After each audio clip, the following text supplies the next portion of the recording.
You're on mute, Pedro.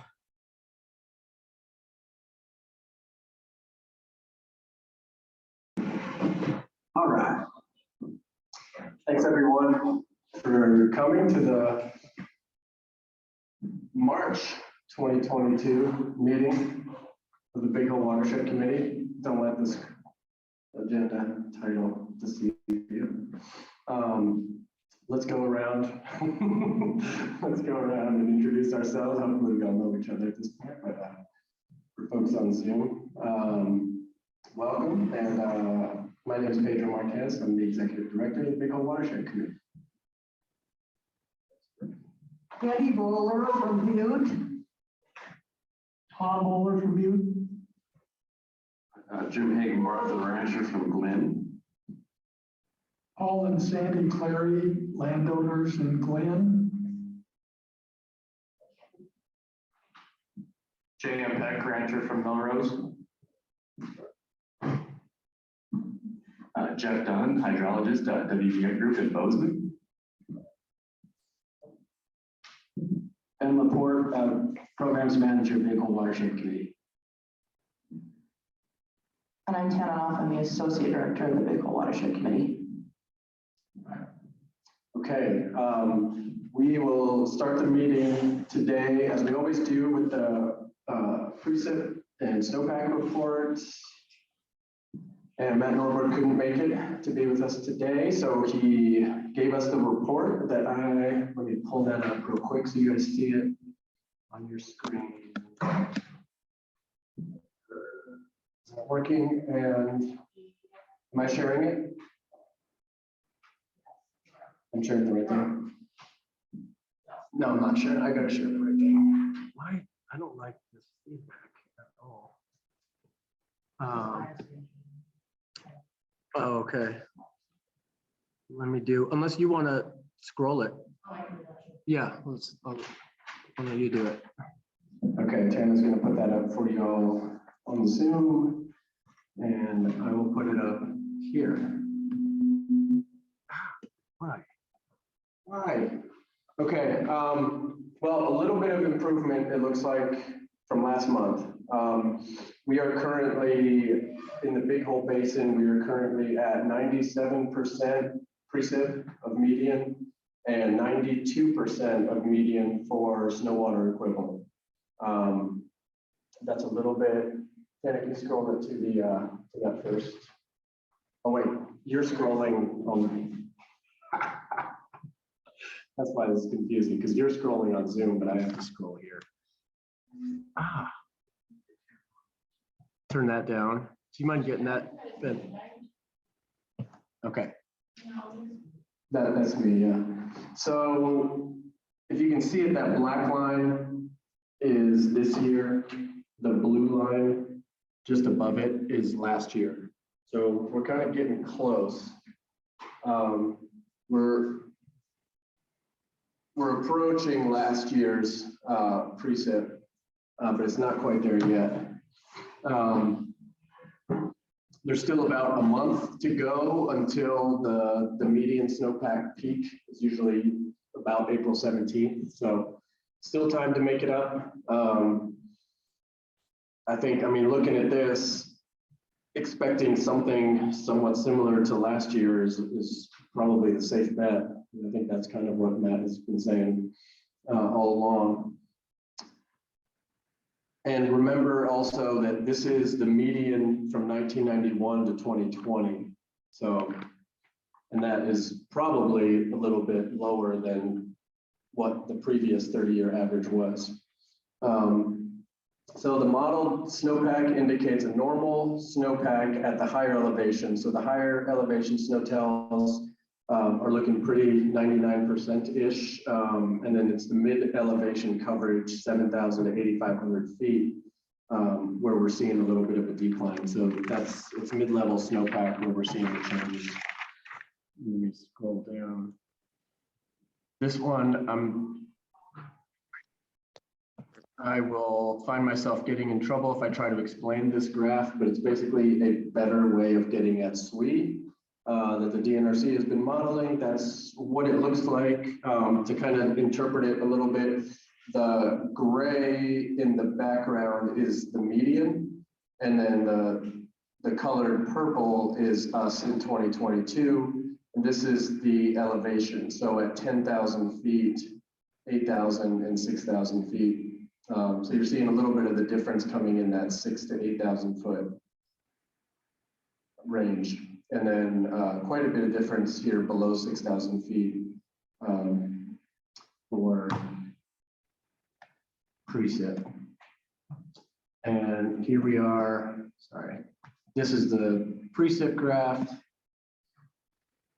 Pretty close to what we had last year.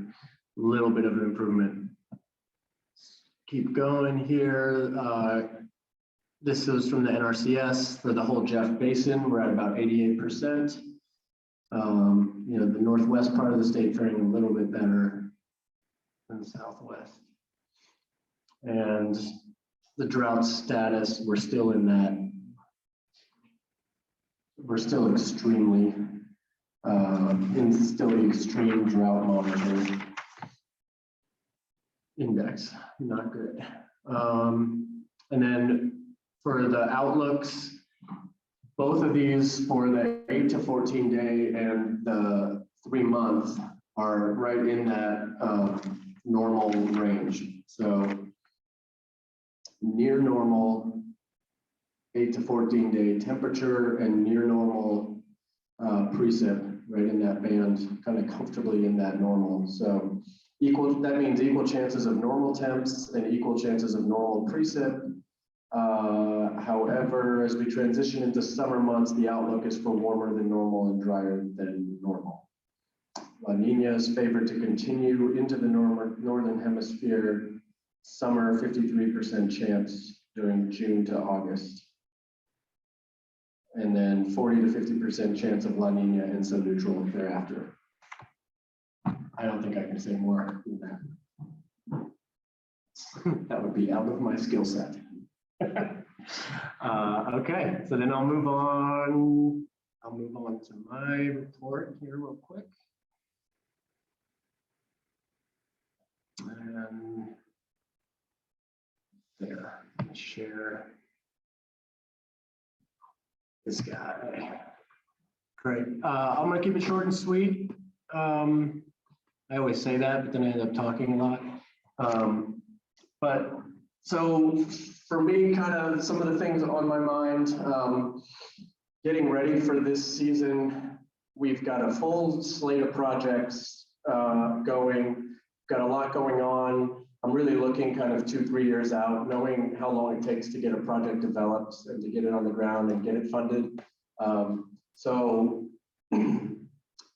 getting a watershed restoration plan updated, and to do that, you know, what we're doing is dividing the watershed in 14 sub-watersheds and really looking at evaluating all of them against each other. Where should we really be focusing first or next? You know, we've kind of slammed dunk the French Creek drainage. There's not much more to do up there.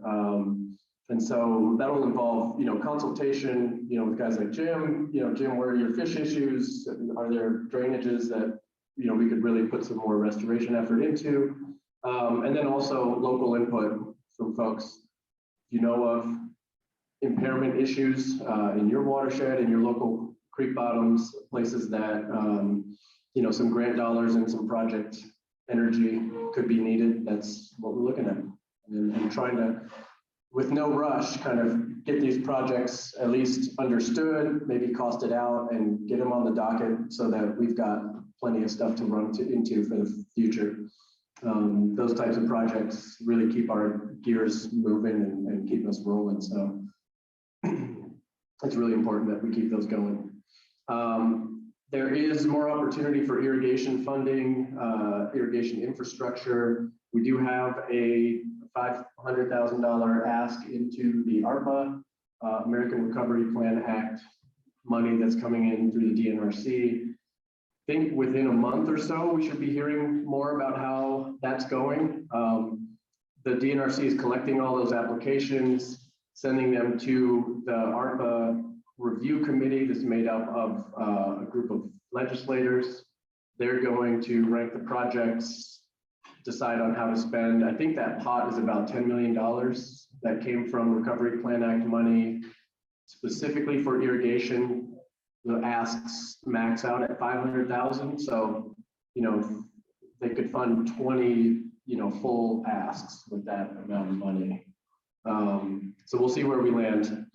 What we have in the docket is about, this grant would cover half of what the needs are currently for irrigation infrastructure. So we're open to more projects, and you know, the more interest we get, we pile those together, and it makes a more attractive ask. If we were to go to say the NRCS, there's money coming out of different programs through the NRCS.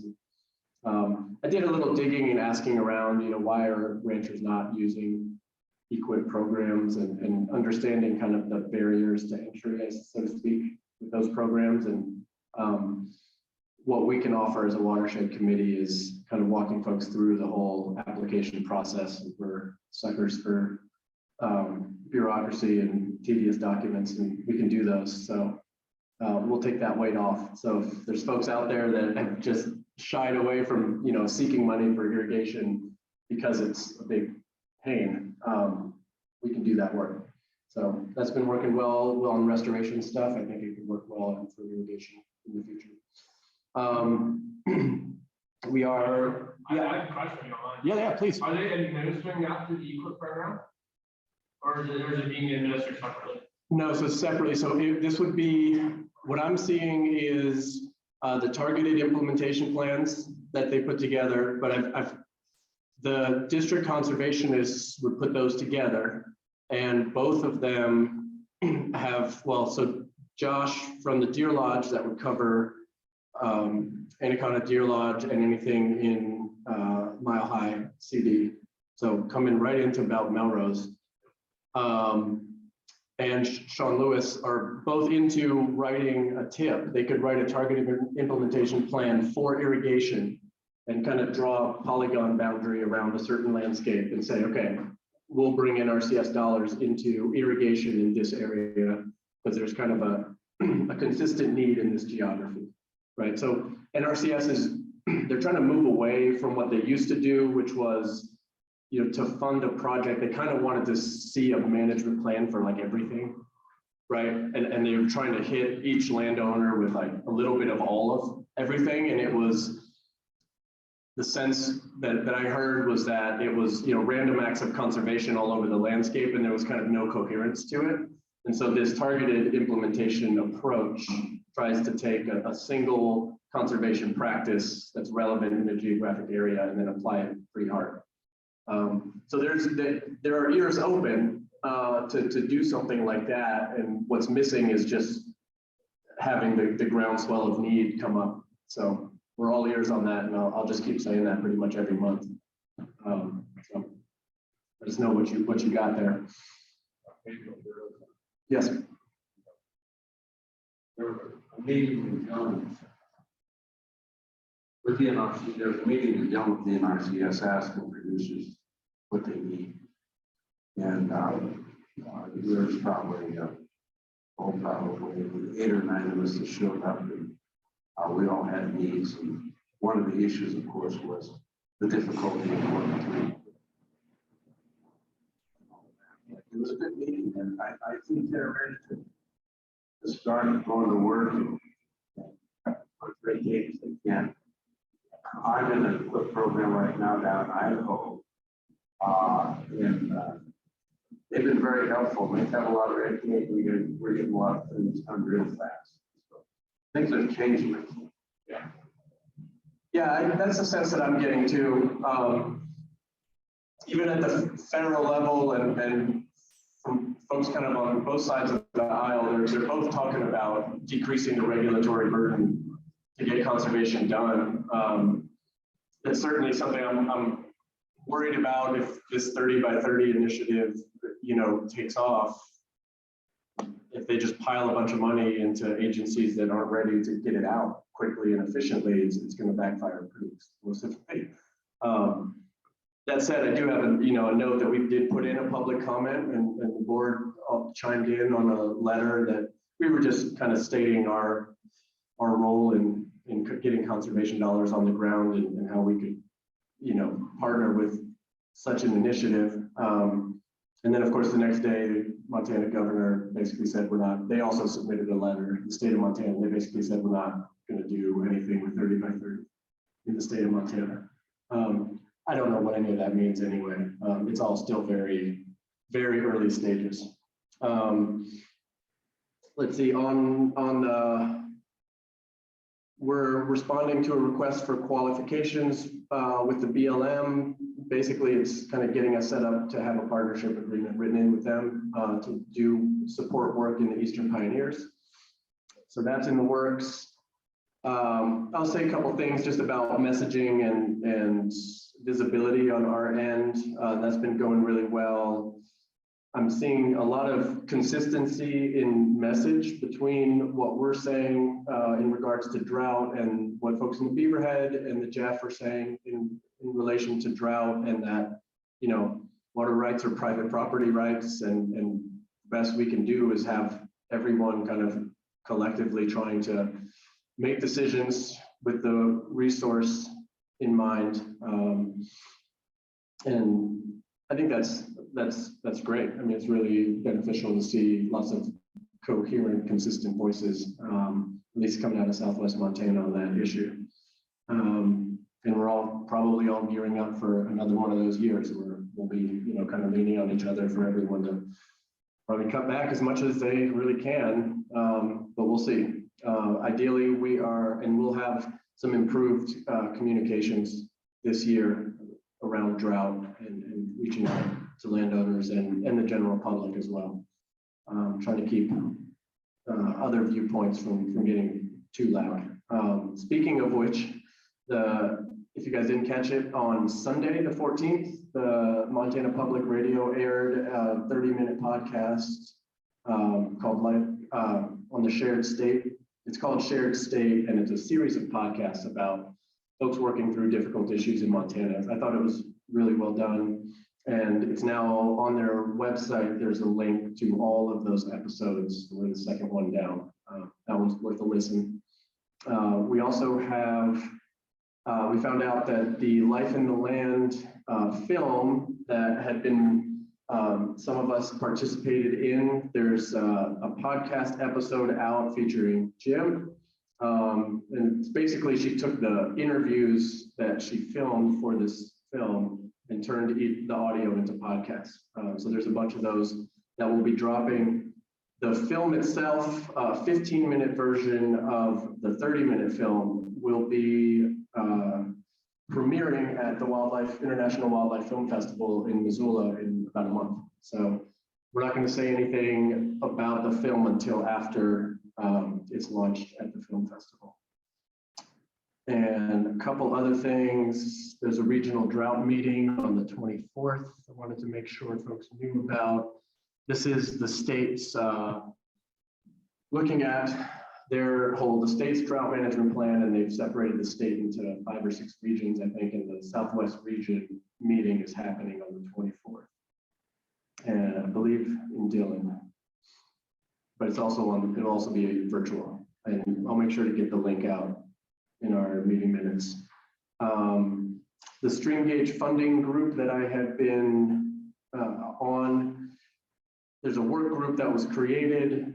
There's a group of nonprofit folks kind of keeping tabs on that work group. They presented to WIPIC yesterday just on the status of that group, but there's some energy and some folks working on a pathway to get stream gauges funded just through the general state budget, so that nonprofit groups like us don't have to pay for the gauges to keep them operational. They seem like they're pretty important when folks use them. And lastly, I'll just end on the weird image there on the right. That is the first sort of mini pilot setup that is running acid mine drainage from the Elkhorn through a medium of spent corn cobs being digested by mushrooms, by mycorrhizae, and that is a bioabsorbent filter. So we're starting to filter that acid mine drainage through there and measuring the levels in and levels out, and seeing how much adhesion is actually happening with metals, actually adhering to the physical solid substrate.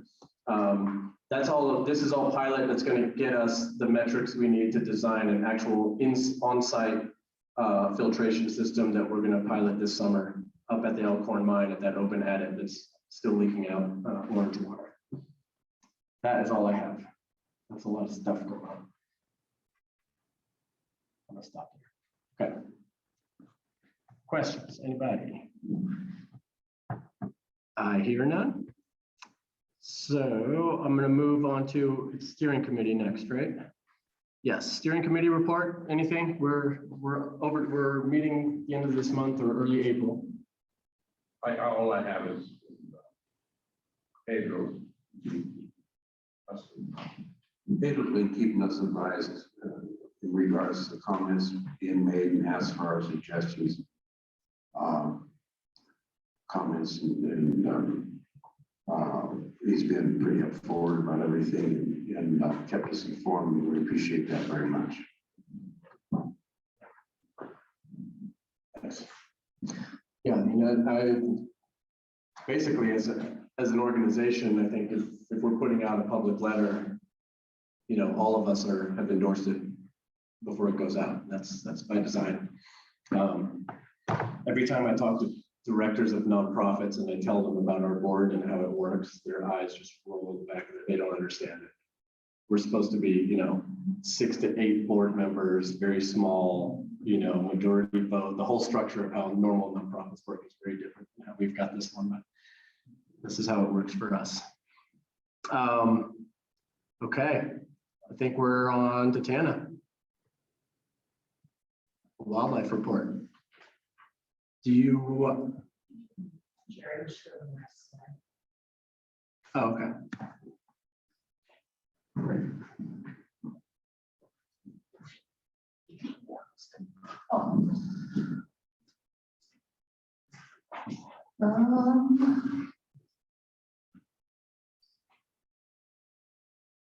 Interesting. It says I'm viewing your screen, but it's still showing the director update. I think you need to.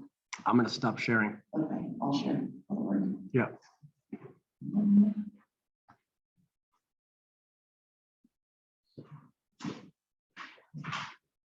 Okay.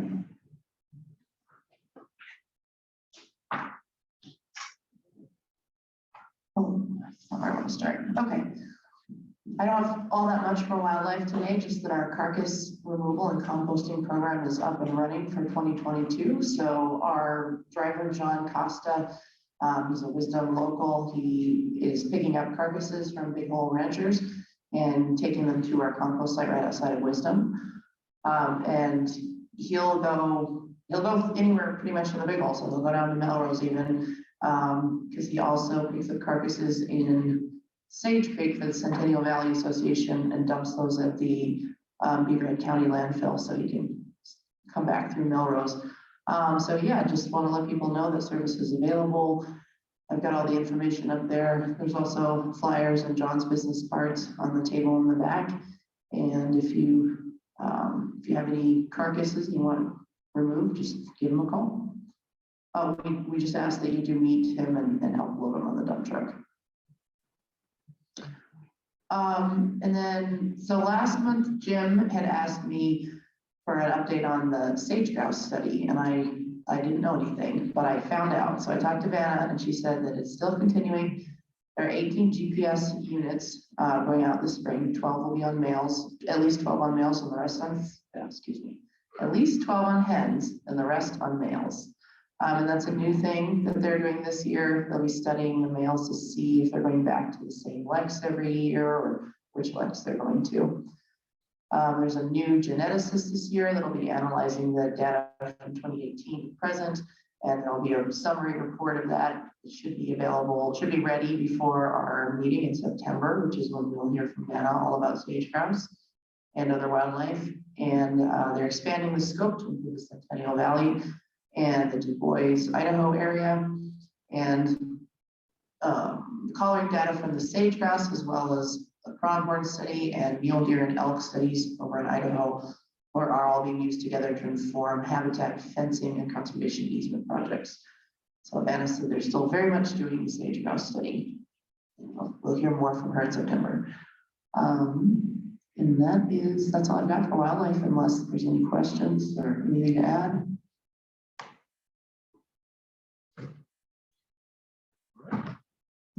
Over to Ben. Ben's up next. All right. Oh, you're gonna do it? Okay. Actually, I have that one page on page was. Oh, yeah.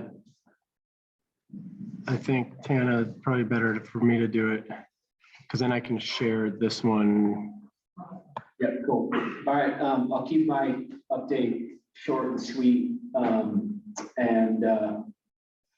Yeah, my workload that was on my desk this past month was mainly project planning and more project planning and a little bit more project planning on top of that. And on top of that, I had my second kiddo a couple of weeks ago. So this last month kind of was a blur for me, but I was still productive. And on the Anaconda side of things, on the Anaconda uplands, I mentioned it last meeting, but Pedro and I have been working on this compliance monitoring report.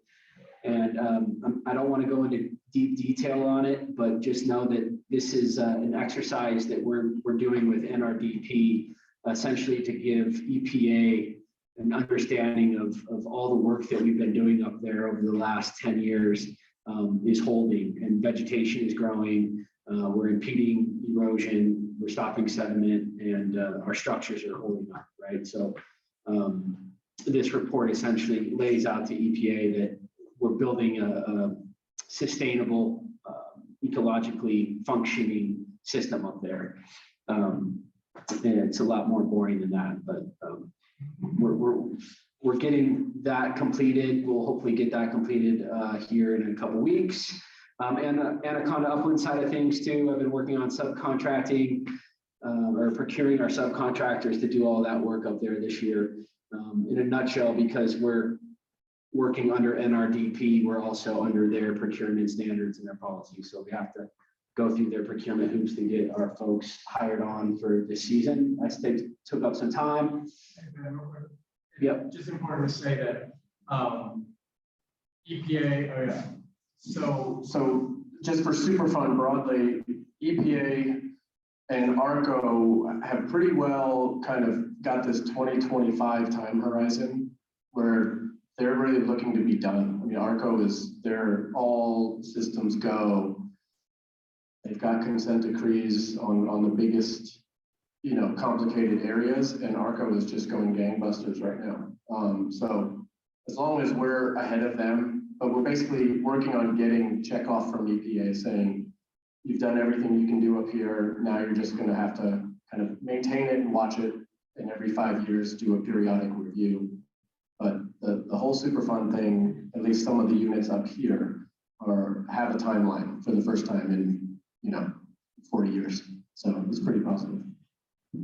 Yep, absolutely. And what we're doing right now is making sure that we're on that trajectory. All right, yeah, Upper Oregon Creek, we finalized our monitoring and implementation plans. And these are, again, they're documents that are very oriented to DEQ and DEQ 319, which is the funding source that's funding a lot of this Upper Oregon Creek work.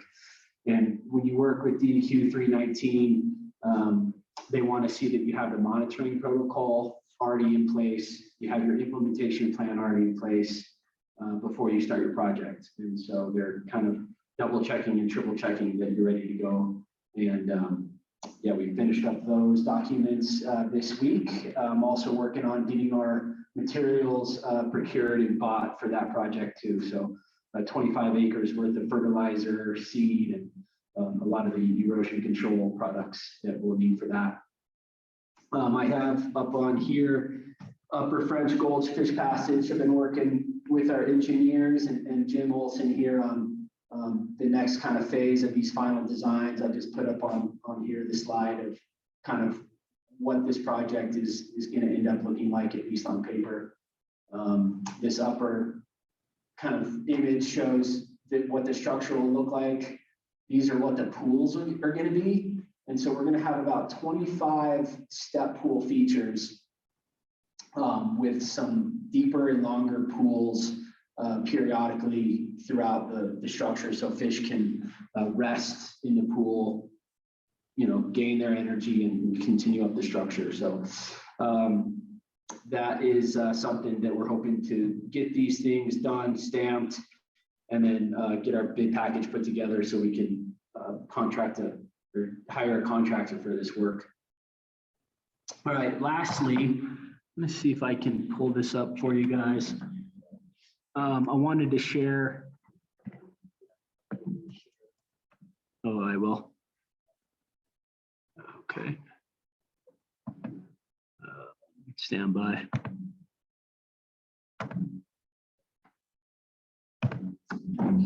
Cool. I wanted to share with you guys this pretty cool web kind of imaging platform that came out. It came through an email of mine, and I think it's a really powerful tool.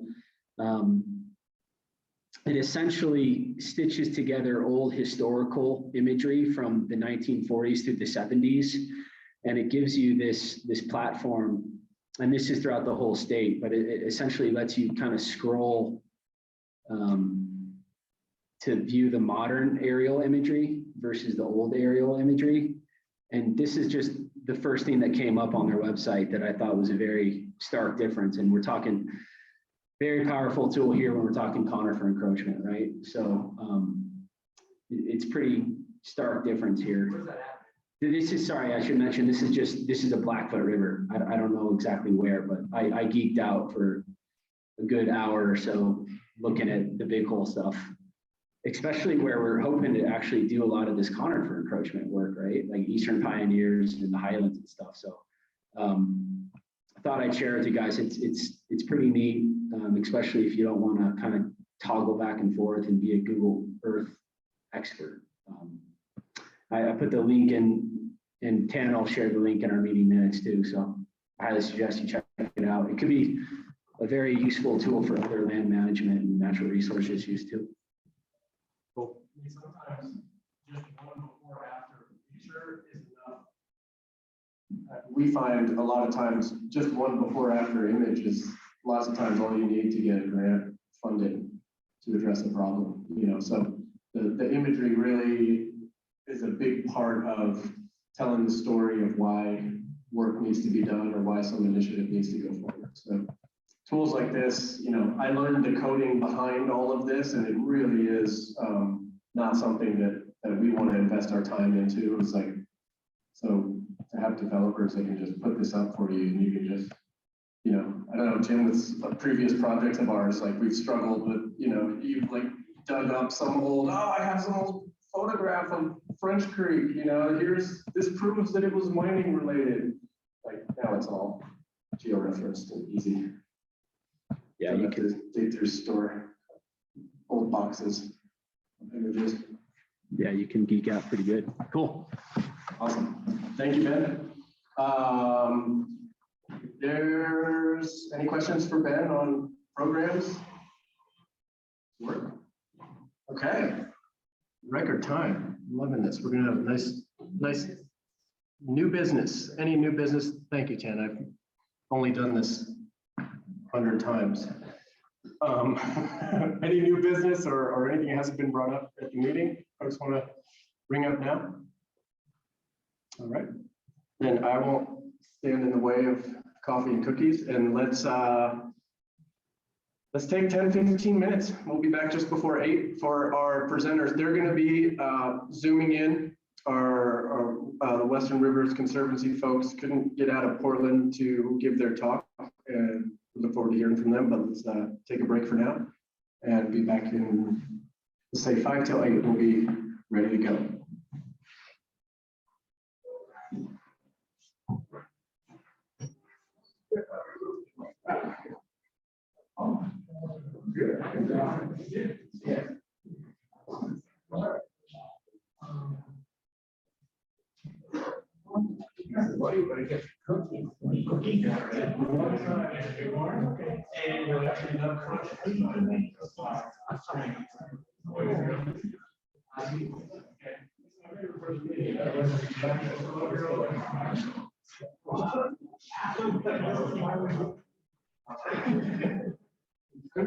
Oh, man. Well, you talk about Jim's like, I remember. His office. The old clubs, like.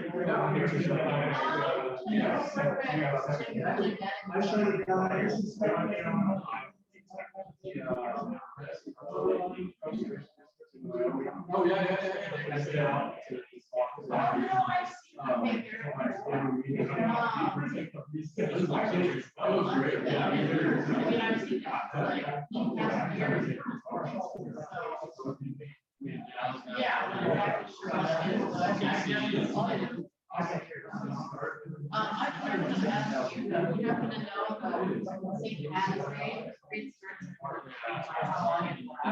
You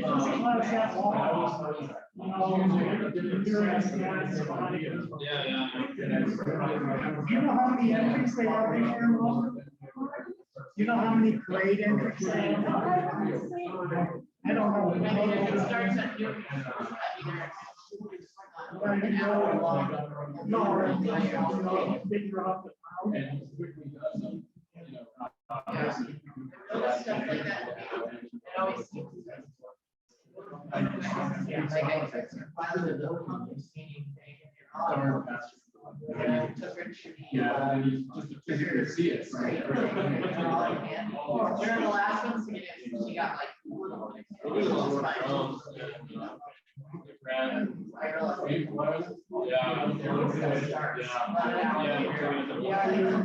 Well, this thing goes, we start.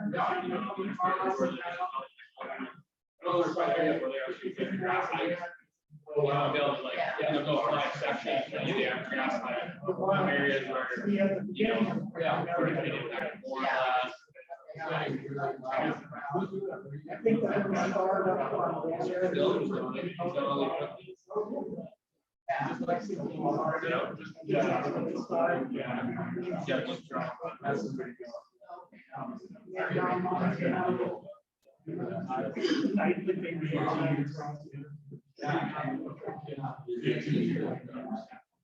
But if you're up there on ground.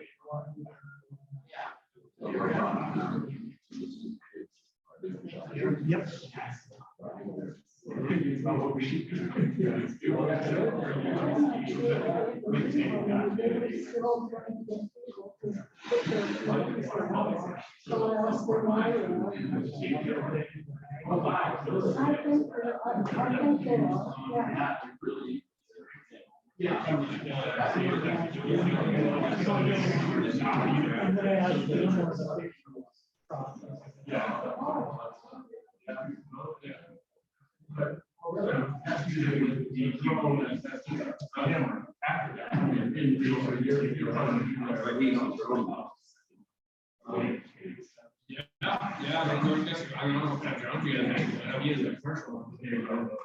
Yeah, well, you know, that's all their chairs. Oh, yeah. Those things are like, what do you? Oh, space. Yeah. Fisher, I give you his contact information. I'm sure you can contact him. I heard of folks doing, You know, he's just, he's a computer programmer for Apple and Microsoft. He's background programming and he's kind of retired now. It's more of a hobby for him than anything. Anything he can do to make a buck, he's happy to do. If he got me, I bought a drone because, I mean, he sells them too, so I want to. yeah. No, yeah, he's, you know, because, you know, I bought my stuff. You're using one you bought. Kind of. That's kind of map too.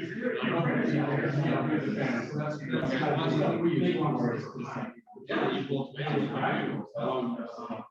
30 minutes. You can only travel 50 minutes away from it. Yeah, they never do much fast. 30 miles an hour. Yeah, they move. It's amazing when you look at it over the landscape. It's like it's not moving.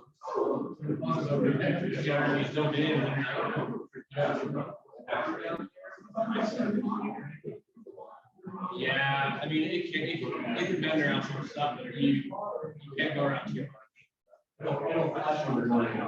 Yeah, it's not exactly, it's a little bit better than line of sight, but you can't go like over a ridge line. Yeah, you have to stay.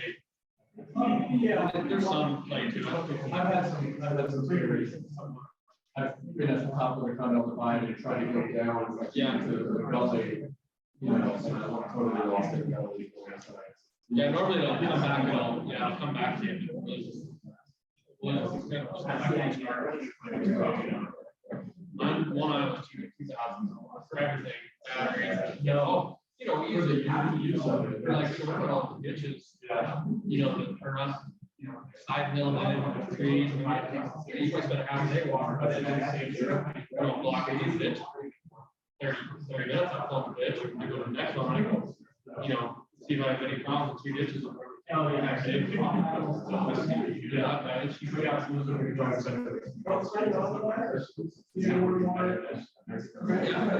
strikes me as a little bit of a, you know, it's a generational or just history, you know,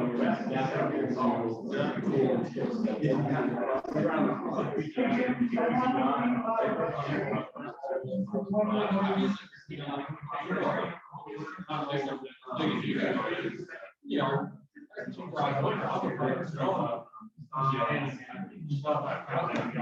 I don't waste 2 hours around.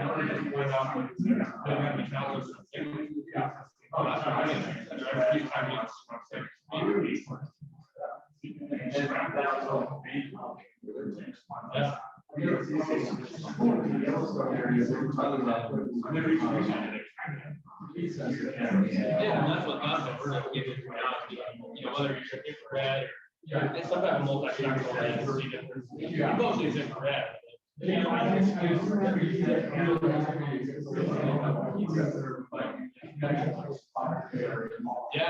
it's just probably that would be that. Well, then you can do it like too. Think about that, the heat sensor. You go like that. See, like we're not, it's a little bit beyond these. You know, it's not.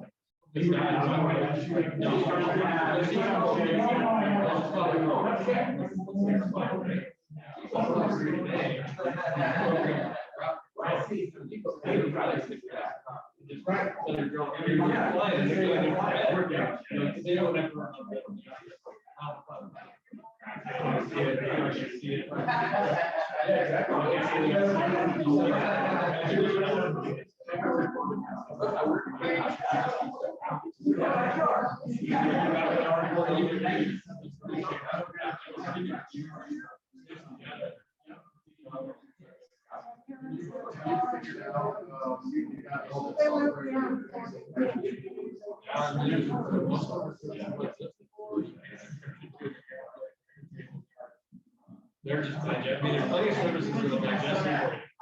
That's like the programming. That's right. Have the software on the back, and you're just uploading your stuff, and they're digesting it. I think that's where we're lacking. I think around some use that. That's where there's a little bit of learning that. Yeah, I know there's a big research on right now. Understand it.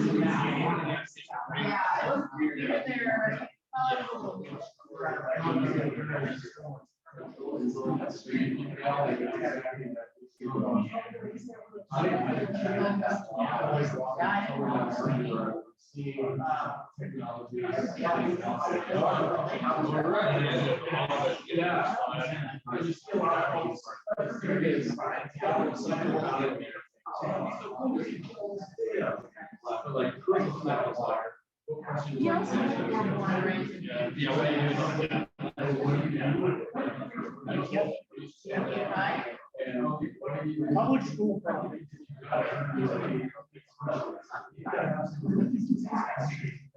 Yeah, or they don't know.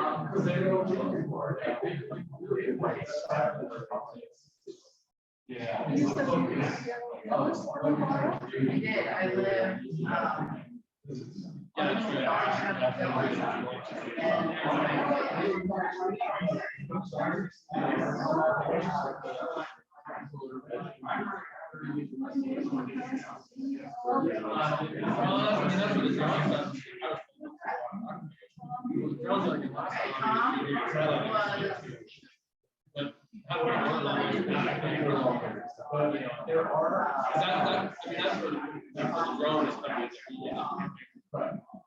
There are.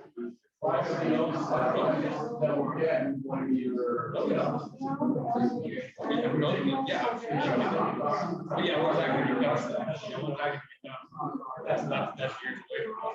could get that.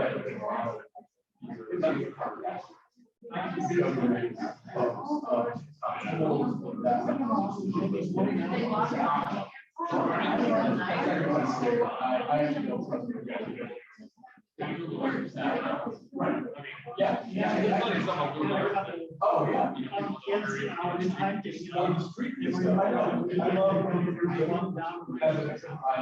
I was just gonna say, I was looking on the other night, I was like, people don't know that they're out doing stuff and that's people. Yeah, some stuff like that.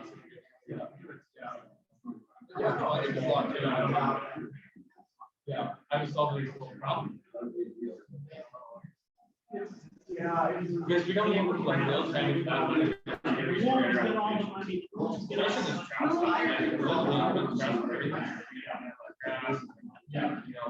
we're just, where do we develop?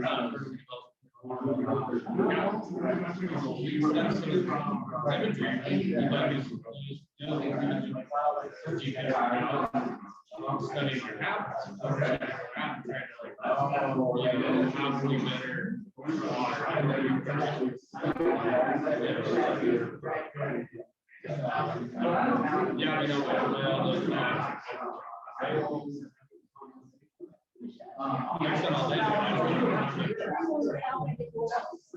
Yeah, Well, that's how it is. He's also right there, I'm blaming. There isn't any game in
Yeah, but you like a variety. Right. Well, I don't think that the I pushed this before. I don't know if you know.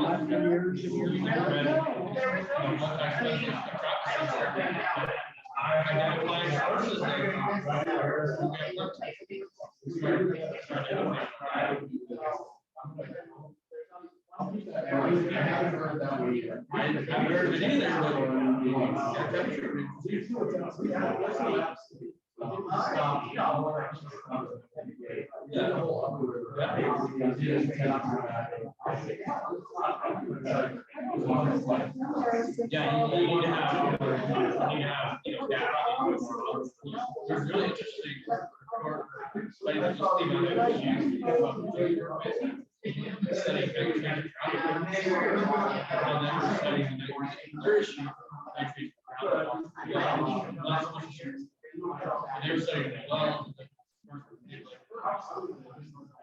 What they learned is it wasn't fertilizer, it was the soil.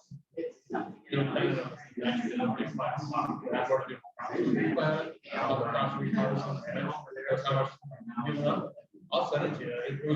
It just came out.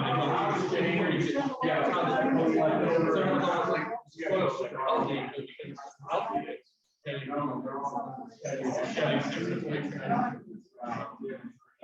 they don't have, I don't, issues. They're not quite perfect because they don't have any service lines.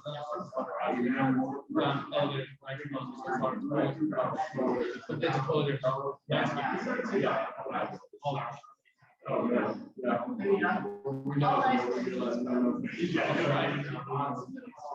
Cool. I think these guys. Yeah. Jim's there. You go around. What's that? Yeah. All right. We can switch it now, so. Yes. Yeah, let's do that. All right. So I need to stop share and turn down my volume. I don't want to mute myself. All right, folks. Hi, Jim. Hi, Nelson. Thanks for joining us.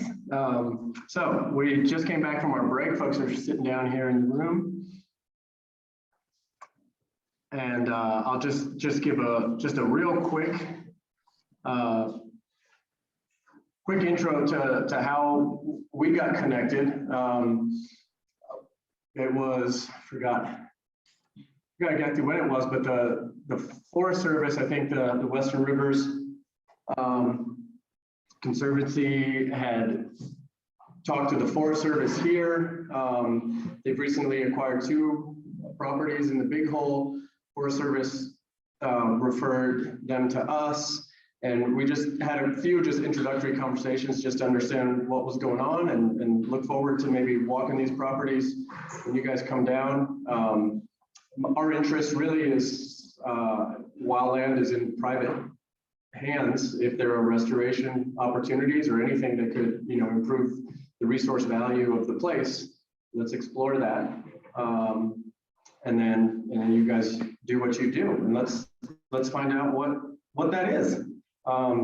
So we've got Jim Cox. I'm going to put you up on the screen here and give the mic to Tana's computer, and we tested this out. It should work. So bear with us here technologically for just a second. And at our end as well. We'll get going. Great, thank you. You got my volume's off. Super. Let us know when you're ready for us to start. You have to mute yourself too, so I don't get feedback. Yeah. All right. You guys can hear us? I can indeed. Okay. Let me turn my volume up just a little bit and then. See if the live feed is working. Do you have any, were you going to share a screen or anything or? Yeah, I thought first we'd do just a quick introduction.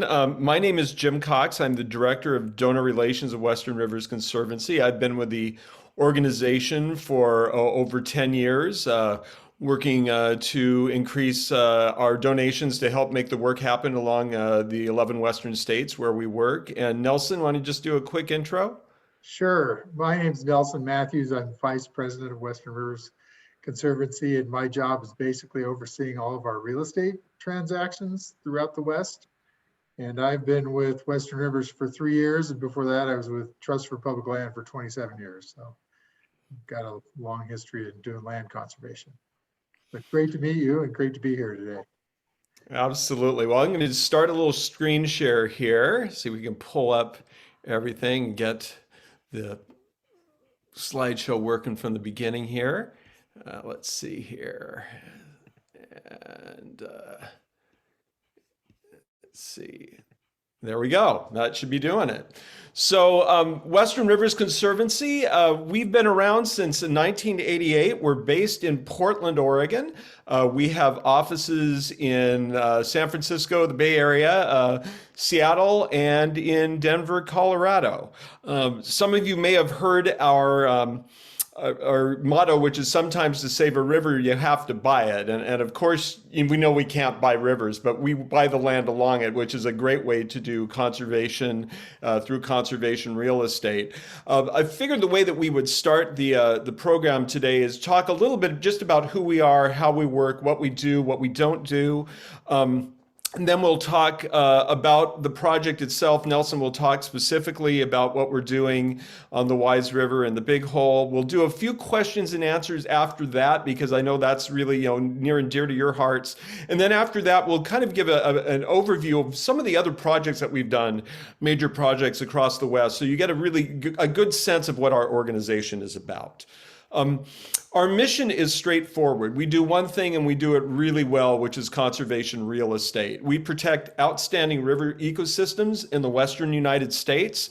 By that, we pretty much work the Rocky Mountain states to the Pacific. We don't do Alaska or Hawaii, so it's continental states. And we're really looking to protect the best of the best. We're looking to preserve those rivers that can, in whole or in part, act as much as possible like natural river systems. We do that by acquiring land to conserve critical habitat, and by acquiring land, we work with willing sellers. So that can be an individual, it can be a ranching family. We've worked with power companies, we've worked with timber companies. Any entity that might own land, private land along a river that is worth conserving. Again, critical habitat is always number one for us. Number two is we'd like to provide for compatible public use and enjoyment. So, fishing, hunting, camping, boating, all those kind of compatible uses, as long as it goes hand in hand with the conservation of the land, is important to us. And finally, we like to cooperate with other agencies and organizations to secure the health of the whole ecosystem. By that, there are some organizations that purchase land and hold it long term. Most common comes to mind is a land trust. Our way of working is a little different than that. We like to purchase land, but we always convey to a long-term steward. And we're trying to make these properties as protected into perpetuity as possible. So we work a lot with the federal government, whether that be the Forest Service, Fish and Wildlife Department, Bureau of Land Management, when those properties are going to be stewarded specifically for their conservation values and public access. So we make sure that we use money from Land and Water Conservation Fund, Migratory Bird Fund, that has pretty strict limits of what you can do in terms of how you're going to steward those properties. We've been around for more than 33 years. We've worked on more than 200 different river systems in that time. This is a brief map here showing you some of the river areas that we've worked in the states. And we currently have 26 active projects going on in 7 Western states right now. There's always limited funds in terms of what we can do. So how do we decide, which rivers are the rivers we're going to work on? So first and foremost, again, we're really looking at protecting intact river ecosystems. So buying private properties that have great intact ecosystems to begin with, or buying a property that may need some stewardship in order to bring it back. Number two, we're looking for projects that have what we call meaningful scale and assemblage. And by that, sometimes it's a property that conserves miles and miles and miles of river, but sometimes it can be something small. Now, similar to what we're doing in your neck of the woods, where we're working kind of a hole in the donut property, where you have a property that's surrounded by a fair amount of public land, and it's on a piece of stream that has significant value. And by purchasing that property, it actually has better protections for all the areas around it. And pretty much everything we do these days, it's not just about purchasing a single property to protect it. It's by purchasing that property that we're going to have a plus advantage to that entire ecosystem that's down there around that property. Cold water refuges are, did you want to add something there, Nelson? Okay. No, I'm good. Cold water refuges are also incredibly important to us. As we know, the waters in the Western United States are getting warmer and warmer for all kinds of reasons, and particularly those anadromous and salmonids that need cold water, trout, steelhead, salmon, anything we can do to protect those cold water fish, we're doing it. And then finally, again, looking at properties where they have, great fishing access, great hunting access, great recreational access. So those are kind of the 4 areas where we're looking at working. I'm going to start before we get into talking specifically about the Wise River, because it's been a while since we've worked in Montana. And part of the reason is we're really excited to be back working in your state. The last project that we did was back in 2002 on the Madison River near the $3 Bridge, or right at the $3 Bridge property. I'm sure many of you have been there before on the Madison. This was a 4,400 acre property that we worked to conserve on the former Candlestick Ranch. Of course, this is probably one of the best known fly fishing streams in the Western United States. We were able to conserve over 3.5 miles of the riverfront down by the 3 Mile Bridge area outside of Ennis, Montana. And then a landowner that owned the uplands also was able to put land into a conservation easement there as well. So it really was a great project for public access on that river. And if you go there today, you will see this little kiosk which talks about the work that Western Rivers did to protect this property and recognizes some of the people that donated to preserve this property. And I'm going to hand it over to you now, Nelson, to talk about our work on the Wise River and what we're doing in the Big Hole. Sure, great. Thanks, Jim. So as Pedro mentioned at the outset, Western Rivers Conservancy has been working in the tributaries of the Big Hole. And in particular, there's 2 properties that we're involved with. One we actually own, one we have under contract here for a little bit of more time before we purchase it. I'll talk about in detail about the one we have on the Wise River. Jim, if you could move that forward, there it is. It's this piece of property, which we call Eagle Rock Ranch. It was owned by the Buckners. Western Rivers, our former colleague, Willis Garberry, who worked out of Helena, developed a relationship with the Buckners here a while back. And we negotiated a transaction where Western Rivers would come in and acquire this piece of ground. It was originally 239 acres. We carved out 39 acres and so that Mr. Buckner could keep his house there and continue to live on the property. And we purchased 200 of the remaining acres. The reason for our interest in this property is that it's the water that irrigates it is diverted out of the Wise River, about 11 CFS during the irrigation season. We worked out a deal where a small portion of that water will continue to go to Mr. Buckner for his 39 acres, and the remainder will eventually be dedicated in stream once the Forest Service acquires it.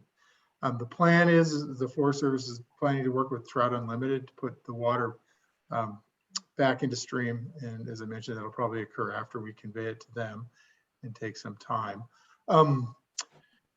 What excited about this is, as you know, the Big Hole, and Jim, if you can move forward, I think we have our fish picture next.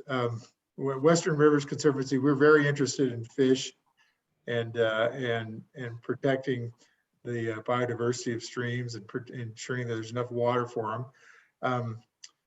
The fluvial grayling that you see here, this is one of the I believe the Big Hole is the farthest south where fluvial grayling live.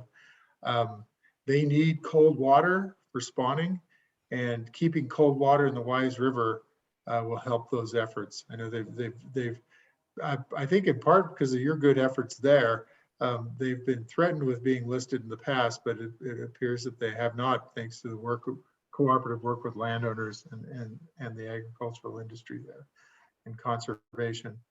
So part of the goal here is to put water back in the stream for Arctic grayling. The other thing is just to mention is that during our ownership, Mr. Buckner is leasing the land back from us and still running cattle up there. He will have still have a presence there, as I mentioned before. I don't know if he's going to want to run cattle, after that. And our plan is, here's a picture of the property and its location, is to, we applied for funding in what would be this next fiscal year with the U.S. Forest Service through what's called the Land and Water Conservation Fund. And we're waiting to hear now, in fact, it should be in the next few weeks. Hopefully, we've been hearing that for quite a while, to find out how we rank nationally and to see if we got funding to eventually convey the property that we've purchased to the Forest Service. And Jim may have touched on this a bit, but just to understand how we work, we'll go in and negotiate to either purchase an option on a piece of property or purchase it outright. And then we work with the agencies to come up with the funding eventually to buy it from us. During that time period, we may do restoration work. We may do additional things to improve the properties. So that's what we're trying to do here. I've had the misfortune on this of not being able to go out and see the property. So I work out of Oregon and I love the Big Hole. So I'm hoping that I'll have an excuse to come out there this summer and see it. The person who put this transaction together retired last year and passed it on to me. So the other property that you mentioned, and I just wanted to touch on that briefly because we just have it under contract, and the details of it we like to be somewhat discreet when we still have a private owner on the property. But that property is about 317 acres. It's located on now I'm going to have to remind myself of the creeks. I believe it's at the confluence of, pardon me, Cox. I was doubting using the word Cox since it was Jim's last name, so I said that could. But anyway, Cox. That's my creek, dude. Cox, it's at the confluence of Cox and Old Tim Creeks, and it's which run into Warm Springs Creek, which turns into a large tributary for the Big Hole. It's located as with both properties, they're in holdings in the Beaverhead Deer Lodge National Forest, and it's to the I believe it's about 10 miles southeast of Wisdom, to give you a general direction. So we have that under agreement, and our plan is to acquire it this summer. And we're just in the middle of going through our due diligence process there. So anyway, we're very excited to be working in the Big Hole Basin, and it's a great opportunity to meet all of you. So do folks have questions for me? Yeah, I'll do a little stop share here, and we can do a little short Q&A, and then we can go forward with the rest of the presentation. Sure. And I believe in the 8-second rule, so I'll wait. So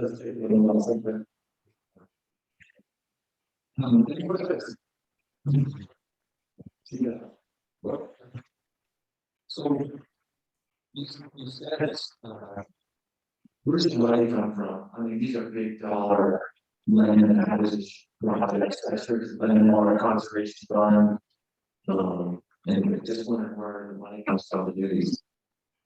So for us, for the interim buy, we use both funds that we've accrued over the years through donations from individuals and foundations, but we also work with loans from foundations to acquire and hold these things, and that's what I believe both of these are will be with loans from foundations. So then when we hold them, then with the federal dollars from U.S. Fish and U.S. Forest Service, excuse me, the Land and Water Conservation Fund is appropriated each year. It comes from revenues from offshore oil leases that fund it. It's been around for, I believe, over 50 years, and was recently approved at a permanent funding level of about $900 million a year. So what we'll do is we then compete for that. The Forest Service will put in an application, and they'll get allocated a certain amount of money and they compete for those funds.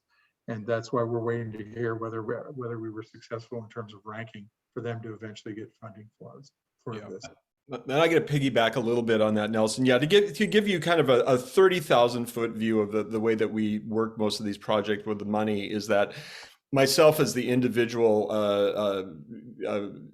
director of donor relations, I'm really bringing in funds to help with the due diligence. So all the stuff that goes toward our appraisals, our environmental assessments, the legal things to dealing with if there are mineral rights, water rights, all that due diligence is the money that I'm raising that gets us to see if we actually should be able to get into a project like this and actually purchase it. And then we have in our back pocket 3 or 4 foundations that give us what are called PRIs, program related investments. And so instead of just giving grant money out where they give a grant and the money is spent and good things happen, these become kind of revolving loans. So we've worked with them for many of these foundations for more than 20 years. So if we need several $1 million to get in, we can get a below market and sometimes an interest-free loan to be able to hold these properties until we're able to get that appropriation from a federal agency or another type of appropriation. Yeah, and in this instance, we're talking about one appropriation from a funder. I have another transaction that I'm working on in Washington with a county that's buying the property. And in that instance, we have 4 different funding sources we have pieced together as grants to the county to eventually buy what would be a new community forest for them. So it depends on the transaction. So anyway, that's probably more information than you need, but we're technicians as well as conservationists. So we spend a lot of time talking about details. So. Any other questions before we move on? All right, well, we'll take questions at the end anyway. So let's move on, and then we can take some more questions as we go forward here. There's a couple of questions, but let's get to this. Continue with it, and then we've got a couple more to see that. I didn't get any of that. Can you, Tana, did you get that? No. Can you hear me? No, this is mine. They should be able to hear you through mine. Oh, if you're here. Pedro, it's all right, Pedro. Yeah, can you hear me okay? Now we can hear you. Okay. All right, so we've got a microphone speaker set up here in the room for, we've got a couple questions teed up, but we'll wait until after this. Great. Okay. So go ahead. Yeah, I just wanted to give a sense, talk about maybe 6 other projects here that we've done to give you a sense of what we do across the West. So one of our most recent projects right now is in Washington State on the Yakima River. This is an 812-acre project on 4 miles of the Yakima. The Yakima is incredibly important to Washingtonians. It's Washington's only major blue ribbon trout stream. It's less than 2 miles from, less than 2 hours from Seattle, very close to Ellensburg, close to Clay Elms. So it gets a lot of use. Both fishermen and a lot of people just like to raft this river. It's an easy river to navigate down in a raft or a float tube. So in the summertime, so it has great recreational value and also just a lot of great raptor habitat along this river as well. This is another one. It's kind of one of those hole in the donut projects. If you can see here on the map, all this yellow area along the Yakima in here is BLM land. That's area of critical environmental concern. And this ranch here, which is the Yakima Canyon Ranch, was right in the middle of this area on a really beautiful oxbow in the river. Very popular area. There's several BLM campgrounds around here. By acquiring this property and ultimately conveying it to the BLM, it's going to add a significant amount of public access, create 2 new public campgrounds, which are now privately run, and also just have prevent development here. There's a lot of development that's going along some of the private sections there that can be detrimental to the rivers. So it's really exciting work, particularly folks that enjoy recreating on the Yakima are excited about this project. We've been doing a lot, over 18,000 acres in the Rio Grande area of Colorado near the border of New Mexico between 2016 and the present. And we'll talk about 4 different projects that we've done in this area.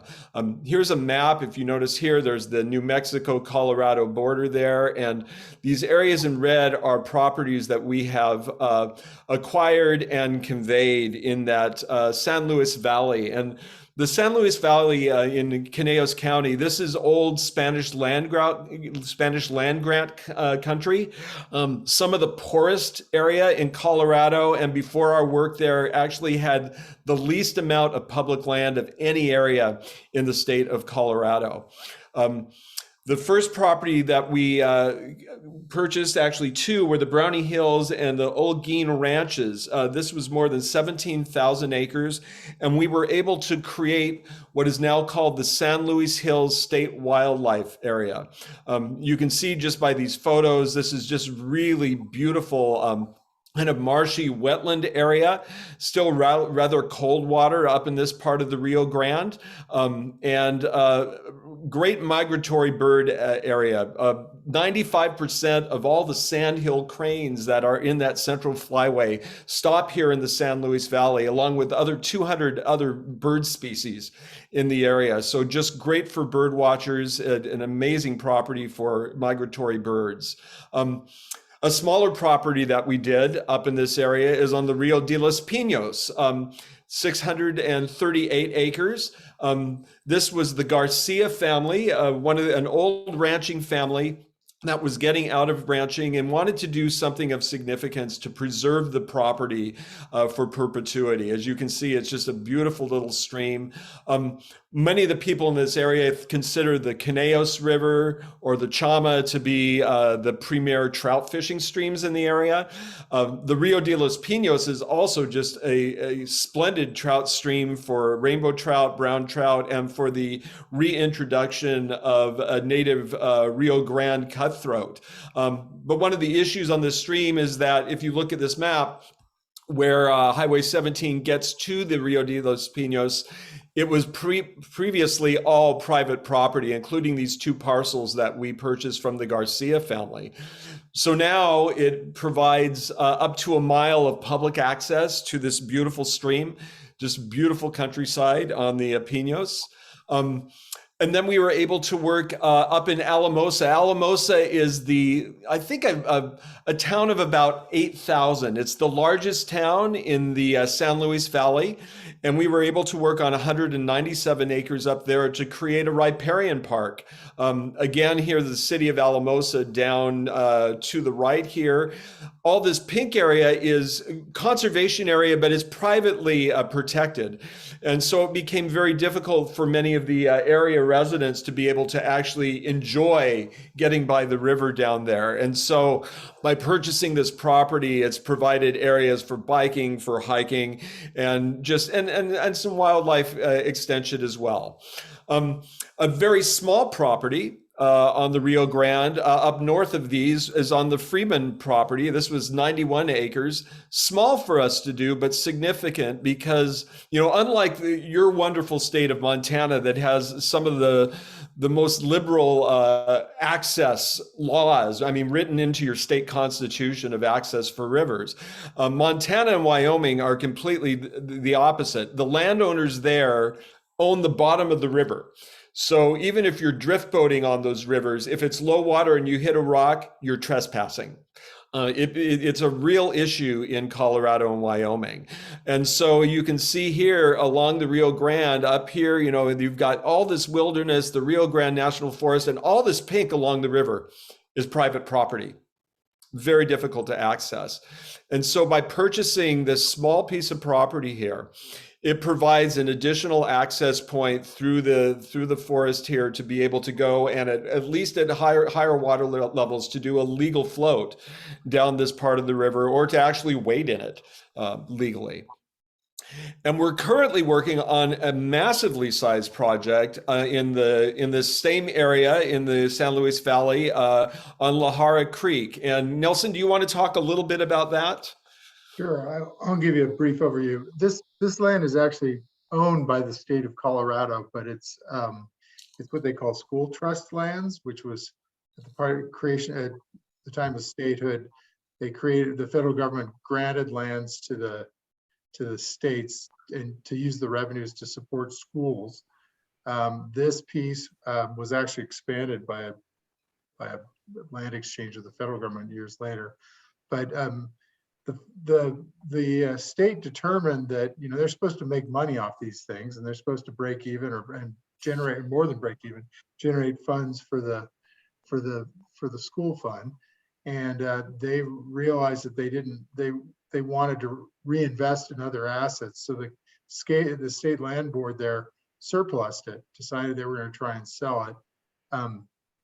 We started discussions with them, and we're now working with them to do a large acquisition where we would convey these properties to the BLM and the Forest Service, primarily also the local state parks. And it's a complicated project. We're working with the state leases the lands to agricultural users, and part of our job is to work with them, and part of our motivation is to work with them and ensure that their leases are maintained despite the transition to federal ownership. That'll be in different form, but ensuring that they can continue to graze, and then also coming up with a management plan for the area so that it's preserved. So we're in the midst of that, and stay tuned. So. Thank you, Nelson. I'm going to move to Idaho and the Salmon River tributaries, where we've been doing a fair number of projects there over the last few years. The Salmon River is significant because it is one of the longest migratory paths that anadromous fish, those salmonids that start in freshwater, move out to saltwater, and come back into freshwater to spawn. The Salmon River, the salmon that and steelhead that go up way up and from the ocean up into Stanley, Idaho, travel over 900 miles. They go over 8 dams, 4 on the Columbia River system and 4 on the Snake River system. They hit 6,500 feet of elevation. I mean, it's an amazing journey that many of these fish go to spawn. And at one time, the Salmon River in Idaho rivaled rivers in Alaska for the number of fish that went up it. Certainly, the dams have caused problems. Development have caused problems, and so the fish that actually make it up there, oftentimes they get there and there's not enough water for them to spawn, or there's not enough water for their fry to develop. And so we've been working to help them out. You'll see here, this is Stanley, Idaho up here, and all this area here, again, is surrounded by the White Clouds Wilderness, the Sawtooth Wilderness, all this Forest Service land, and right along the Salmon River, there's all this private property, and again, not all the private, many of the private property owners are good stewards of the land, but there were some that were, that had some issues, and particularly on some tributary streams. And one was at this one down here in red called Pole Creek, this property here, and the other up here, the Goat Creek Falls. And I'm going to talk first about Pole Creek. Pole Creek, and you'll notice the Sawtooth Mountains in the background there. Pole Creek was significant because of the many streams up in this area. It's one of the few that has mostly a volcanic sedimentary bottom as opposed to granite. And because of that volcanic bottom, it produces a larger insect mass. So these young fish, when they're able to feed on it, have more protein, they grow faster. That's really good for them to be able to get back out to sea. This area had been ranched pretty hard. The Forest Service had brought these to our attention as areas that they were hoping that we could be able to help them acquire and ultimately convey back. So we purchased this property, conveyed it back to the Forest Service for its longtime stewardship and for restoration. And then up north, and you notice we're a little closer to the Sawtooths there as we head towards Stanley, Idaho, on the Goat Creek Falls Ranch in Idaho.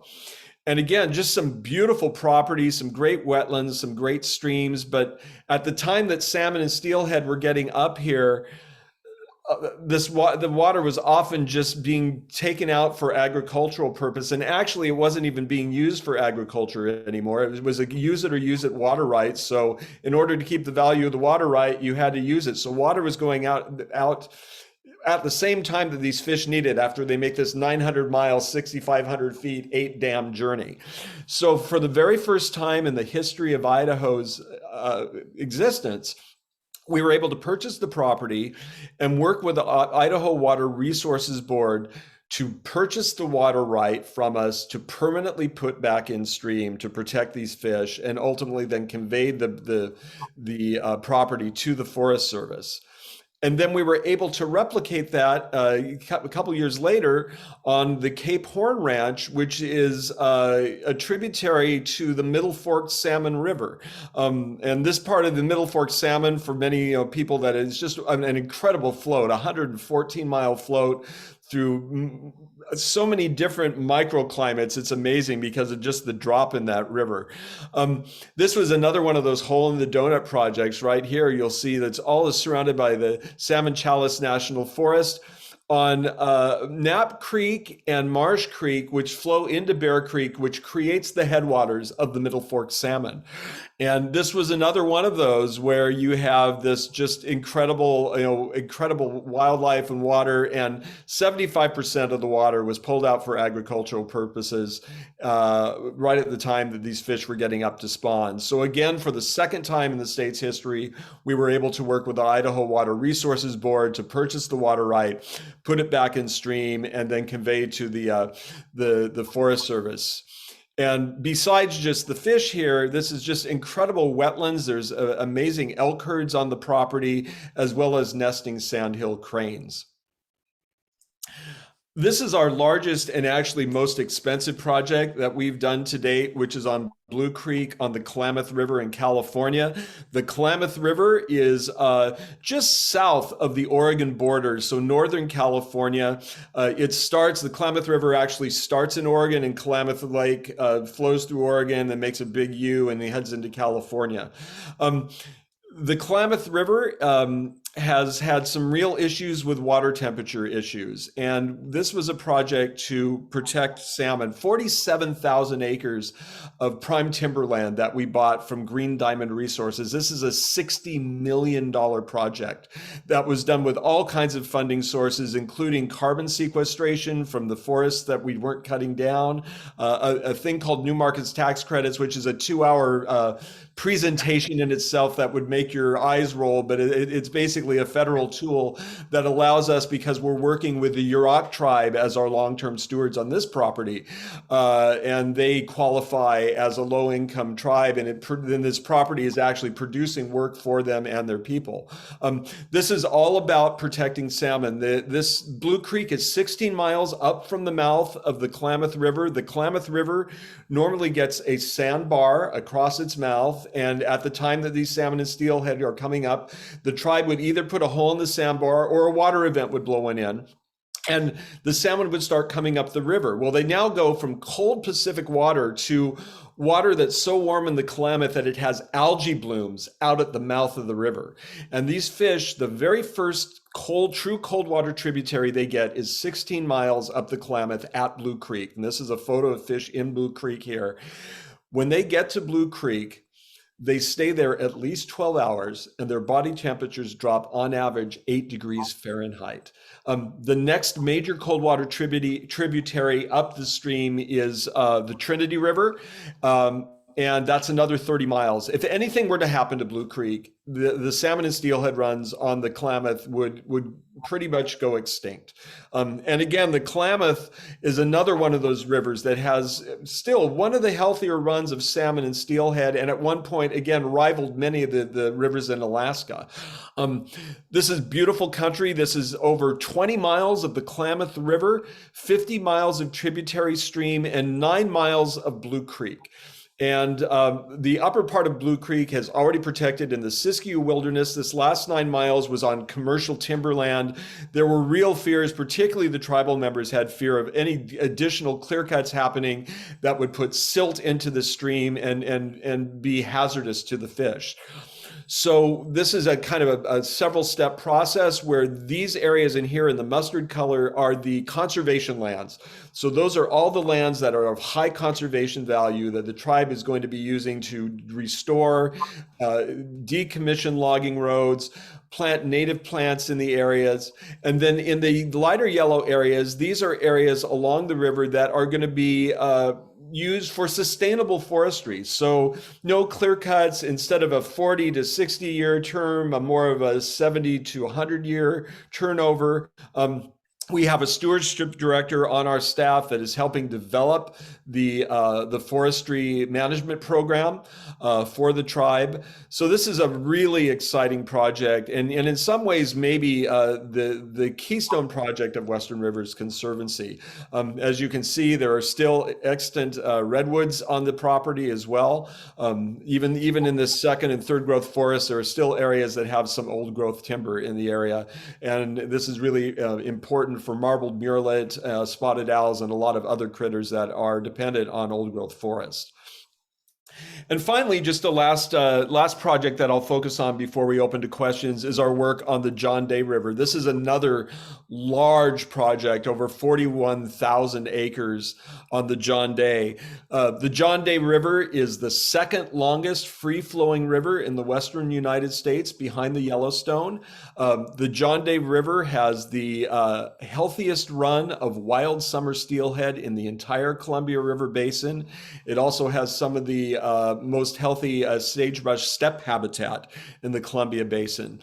It's a river that people love to recreate here in the Pacific Northwest. It has, although they're not native, it has a great smallmouth bass fishery.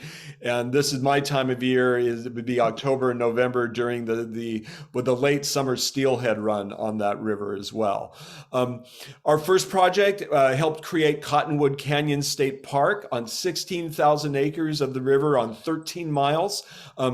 This is the former Murtha Ranch, right at a place where Highway 206, one of the rare places where a highway crosses the river. Access to this river is difficult at best, and the landowner did not allow public access on it. So by purchasing the property, we've been able to create public access on over 13 miles of the John Day River, and stewarded pretty much as a wild area. There's surrounding BLM land, so it's not overly developed. It's kind of natural trails that are used there.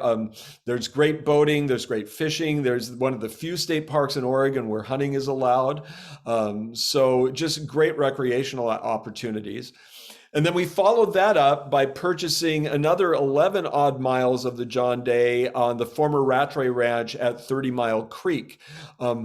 This is a picture of that upper part of the John Day and 30 Mile Creek coming into the stream. To give you an idea of how this works, the Columbia River up on the top of your screen separates Oregon and Washington. This is north central Oregon. The purple properties in here are the state park. Down low is the former Rattray Ranch at 30 Mile Creek, and this is the part of the Campbell Ranch that we also purchased to preserve 9 miles of 30 Mile Creek, and I'll talk about that in just a second.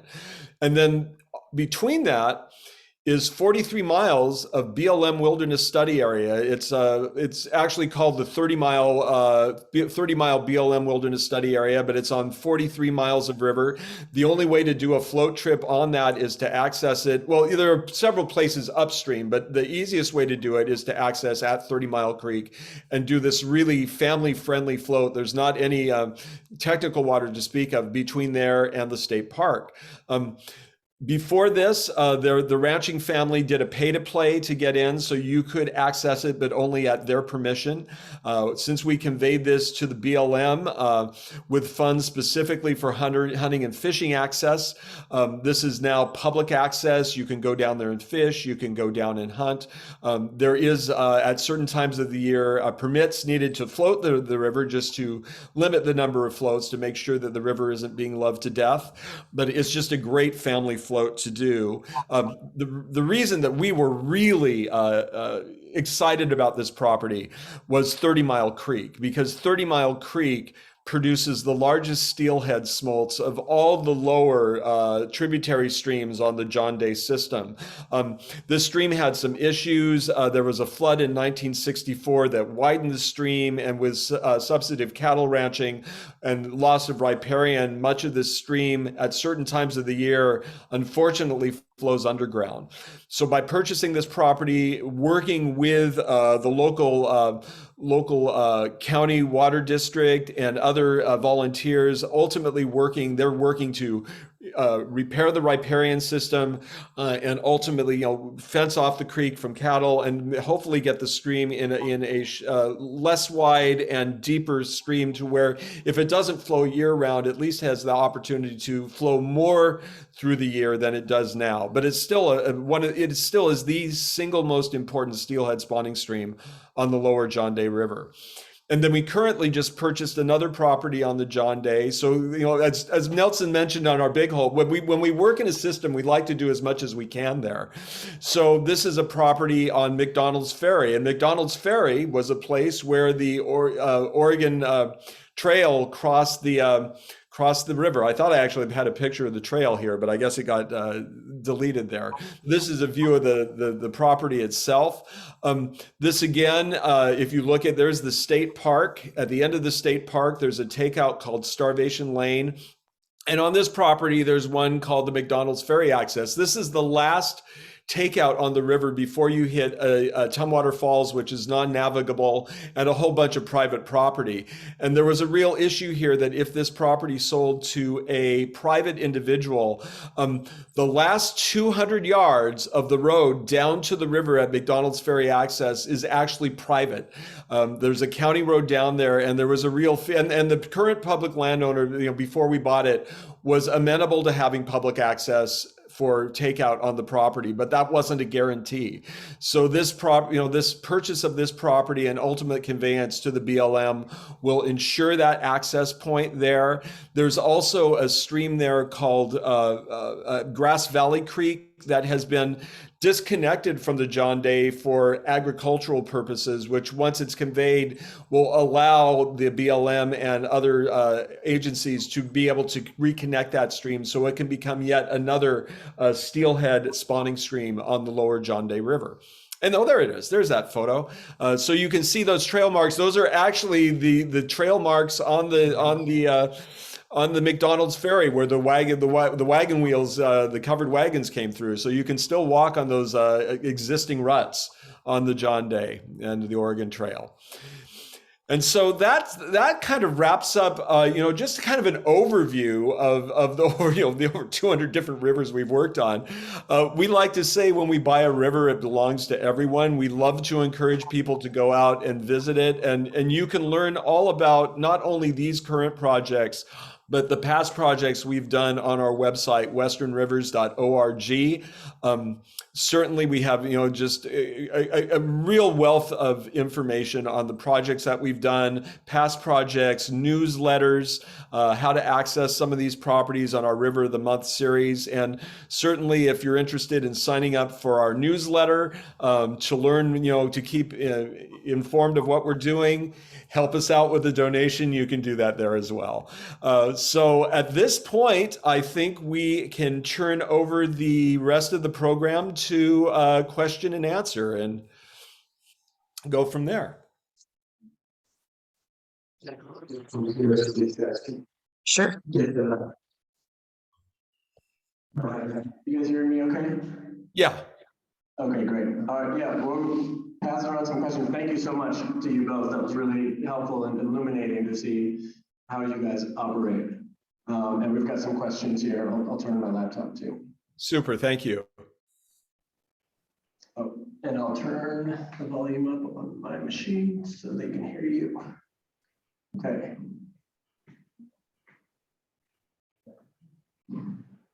Thank you, gentlemen, for your presentation. It's very interesting. Our family has been on this big river since 1870, and people love it. And if we'd done things wrong, there wouldn't be any reason for them to come here. I'm concerned a little about the tragedy at Klamath generally, the Forest Service and the BLM, the National Park Service, is having a really difficult time managing people who want to come out and see what we have out here. And our watershed committee has had a recreation plan, which kind of puts a limit on that, but that was very difficult to come by and took a lot of collaboration with everyone. So I would certainly hope that you folks and what you're doing in your conservation easements and how you hand it over to the federal government would address that issue on tragedy of the Commons.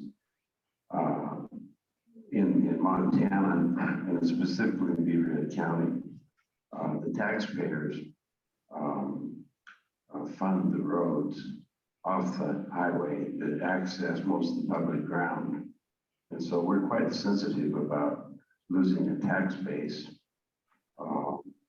And the fact that it goes into the BLM or the Forest Service, they've been very delinquent in rural school funding and PILT funds to make up for the ownership of the federal land they have in the county. And it's making it very difficult for us to provide services to the people that come and enjoy the country we have. So, you know, I have some, I see what you're doing. On a lot of the pictures that you showed, riparian areas, and a lot of, in some of the wildlife areas around here, where you don't have any grazing, they use prescribed fire in order to keep the grass from becoming decadent and make it useful for, if you don't have livestock there, then wildlife.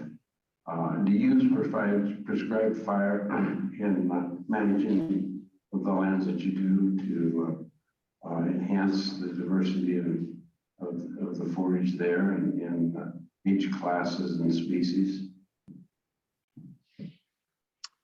You want to take that, Nelson? Well, I can answer. Well, first of all, your concerns you raise are common and understood. And I think, you know, the part of our goal is to try and conserve properties, and sometimes the stewards that we work with have challenges, and you pointed out a few.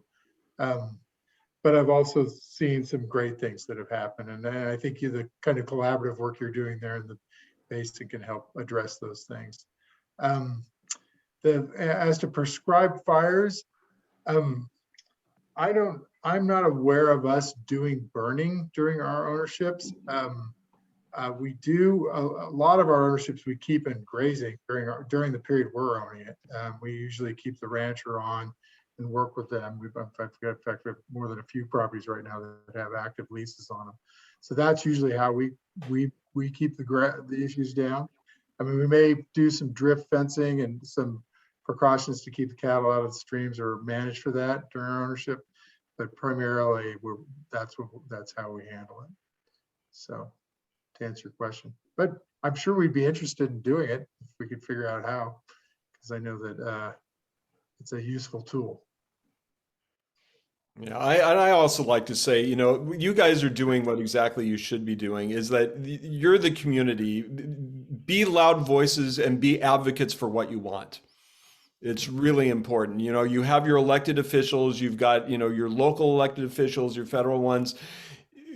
Be vocal. And Jim's very vocal. You can hear his off the wall most times. So. Any other questions? Yeah, okay, we got another one coming. Hello, thanks for your presentation. Assuming, you know, funding is limited and there are many opportunities out there to do good work in conservation along rivers, I was curious kind of on your process of, you know, conducting inventories and identifying potential sites and maybe prioritizing kind of actions in areas where you focus. I can touch on that. Because number one, you know, we do have our own internal thing. We've identified what we call the Great Rivers of the West, but that's sort of we've identified areas where we'd like to work. But to be truthful, most of our projects come from local groups like yourselves, or sometimes the agencies, sometimes a biologist will call us, sometimes someone interested in recreational calls, and we evaluate each one as it comes in. I'd love to say that we're strategic and we got a master plan and we're figuring it all out in terms of what our priorities are in the West in terms of rivers, but we do that to some degree, but most of our work comes from people calling us up and saying, hey, can you look into this?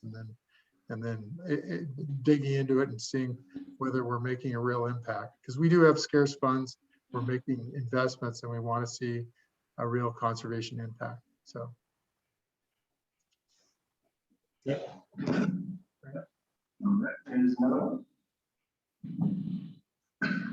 Obviously, you guys have done a great job, and it's remarkable. My question is, how were you able to develop your funding sources to on such a large scale? It's really impressive. Thank you. Well, I think part of those relationships, and you can chime in here too, Nelson. We've been doing this for 33 years, and so we've been conveying to federal agencies, state parks, and others. So we're a known entity out there. Matter of fact, when it comes on the federal level, if it's a river property, we're kind of the first, and it's in the West, we're the first organization that usually they're looking at to help out. We do have a 20 plus years of working with several different foundations that have the millions of dollars that are able to get us into actually purchasing the land. I basically work with people that enjoy conservation, enjoy recreation. I mean, the money that I'm raising is from individuals, and they've seen over the years what we've done, and know that we're having an impact.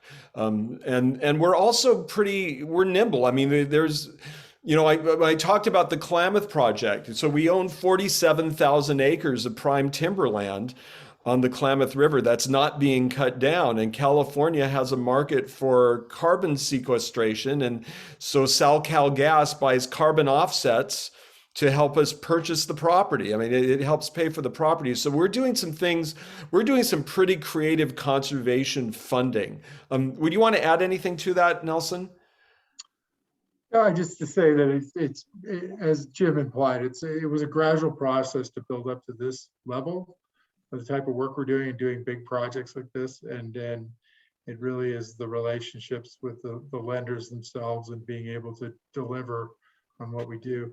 Yeah, I mean, the other thing we do is we work with communities. The flip side of it is it's not the money; it's also the ability to develop the relationships with communities and with the landowners themselves, and be able to put transactions together that, from a real estate side, that makes sense to the landowner who we're working with, and also that makes sense in terms of how long it'll take to get the funding together, because sometimes it'll take years. But anyway, so the expertise in real estate has helped. So. I've got one kind of nerdy question and then a water question, but what happens to your carbon credits when the forest burns naturally? Good question. So the way carbon sales work, we're selling into, there's two different markets for carbon. So you agree to manage your timber in a certain way to let it grow longer and cut a little bit less, and you'll get money from selling credits into the carbon markets, and the main ones in California. And there's also voluntary ones where you sell to like REI or Volkswagen, or name a company that they do it to try and do offsets. But as part of that, the carbon market, they actually have you set aside a certain percentage of your land that you don't get paid for, and that's called, it's basically a risk pool. It's like insurance. So over the entire market, they've got enough pieces that they didn't actually pay for.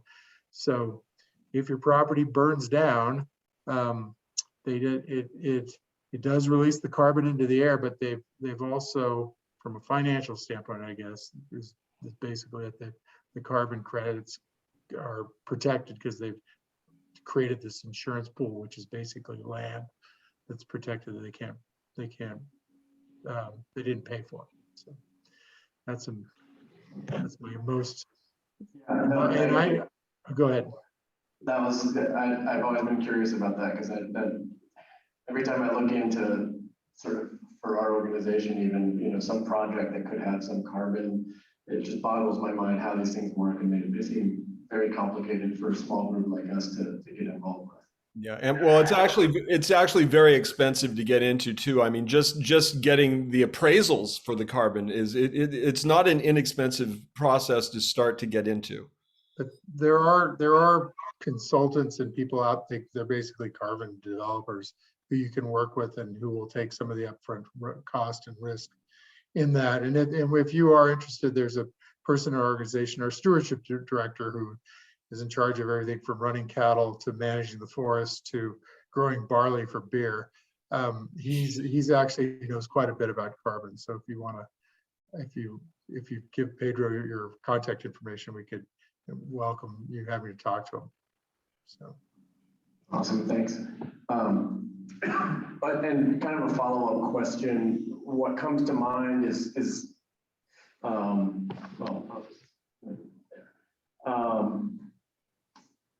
the conversations that and some of the dilemmas around conservation that we bump into all the time are the idea of, land is protected and preserved, and there's value in that, but you take the management off of the land. And so one of the questions for us that comes up a lot is that in-stream flow that you're, not pulling for irrigation in June or July. So, in that time period, that in-stream flow has, a marginal benefit to the fish and the resource. But where that in-stream flow is really critical is late in the year. And we found through a lot of the hydrologic studies that the flood irrigation is key for getting those return flows timed right for when they're really needed. And so one of the things I have concern about when I hear about in-stream flow is that water by the time August hits is long gone. Have you guys played with that idea of continuing to flood irrigate to delay kind of the timing of the return flow for the fishery benefit? Is that something that's come up in your previous work? That's an interesting question. I mean, I understand what you're talking about too, is the seep back into the system there. I mean, the quick and dirty honest answer is no, I have not dealt with that before. I believe what's going to happen on the Eagle Rock Ranch, where the direction we're going, is working with Trout Unlimited and their water experts, and they know a lot more about this than I do. So usually we partner with another organization who has expertise in that area.